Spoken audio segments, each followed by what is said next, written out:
Hey, I'm Brian Elliott. Welcome to another edition of Behind the Brand. Let's go check out our next story. Hi, I'm Hannah Hart, and you're watching Behind the Brand. For the sake of, hindsight's 2020, can you talk about some of your mistakes, missteps, whether it's personal or business? Well, a lot of buffering is based off of journals that I've collected for the last decade. And what was really wonderful about collecting these journals and reviewing them as I wrote the book was that I actually got to see things I had finished processing and things I had overcome that I had forgotten about, which is incredible to be able to look back and be like, oh my God, I used to really beat myself up for that. I totally don't do that anymore. I call the book buffering because it's about processing the data of your life. That little wheel that spins when you're watching Netflix or YouTube or whatever it's a boundary. It's saying, wait, I'm not done yet. I'm not ready to present to you. And so as it processes, as the pixels formulate into an image of a pickle, as the pixels formulate into an image, then it comes forward. And it's like, here, now I'm fully loaded. I'm ready for you to see. And so the subject matter of buffering is pretty intense. And I wanted to share those stories specifically because I feel like I've come to a real place of peace about them as I transition from my adolescence, my adultolescence, into being an adult. Yeah, I think there's a lot of important stuff in there, which you seem very comfortable now being completely vulnerable. One of my other favorite authors, Brené Brown, talks about this. Yeah, the power of vulnerability. Yeah. Yeah. Well, she talks about this relationship, right? She says, the depth that you're willing to be vulnerable is the measure of your courage, which totally is counterintuitive, right? Like someone like me who doesn't love being vulnerable, guarded, high walls. Inquisitive. Yeah, but I feel like, I don't like to talk about personal stuff because then it opens myself up to pain and all those other... I would say that you're more vulnerable than you think. You are expressing that you're doing this because you love it and you want to figure this out and you love exploring this. Like, some people don't even say what they love. Like, that is a measure of vulnerability. To be like, this brings me joy. Or like, I was disappointed by this. Like, that is vulnerability. That's honesty. Yeah. So you got a little more courage than you think. Well, thanks.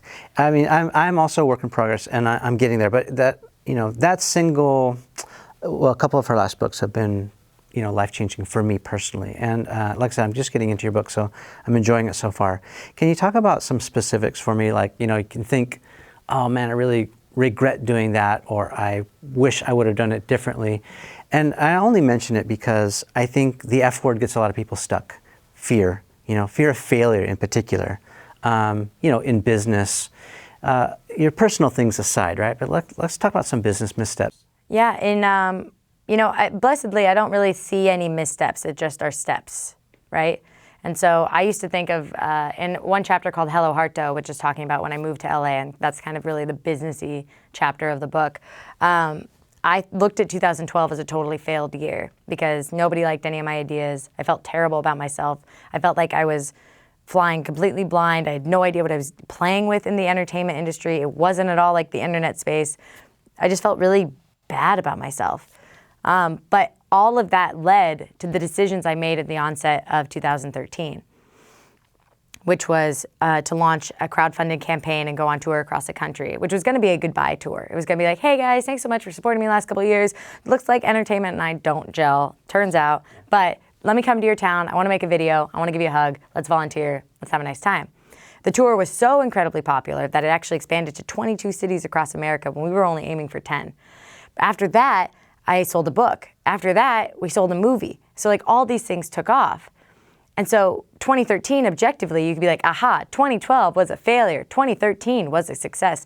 But 2013 would not have happened without 2012. So it wasn't a misstep. It was just a step. Yeah, I love that. It's all about experimentation, right? And that's what I've learned too, is you can't have people who say failure's not an option. That's wrong. Yeah. You just can't do it. Well, I always like to say this, trying and failing is succeeding at trying. Right. Because trying is hard. Yeah. You have to work it out until you get it right. And I'm unfortunately one of these people that, I get everything wrong before I get it right. It's like, I'm like so much the trial and error guy, like it's pathetic. But it's my process, for better or for worse. But that's good though, because then you build. So I mean, maybe I just don't believe in the idea of failure, that you can make something of any failure, quote unquote, like whatever a failure is. Because even in that, your brain is learning how to figure out how to utilize the parts that you do have. So you try something, that didn't work. Okay, let me look at it. Let me think about it.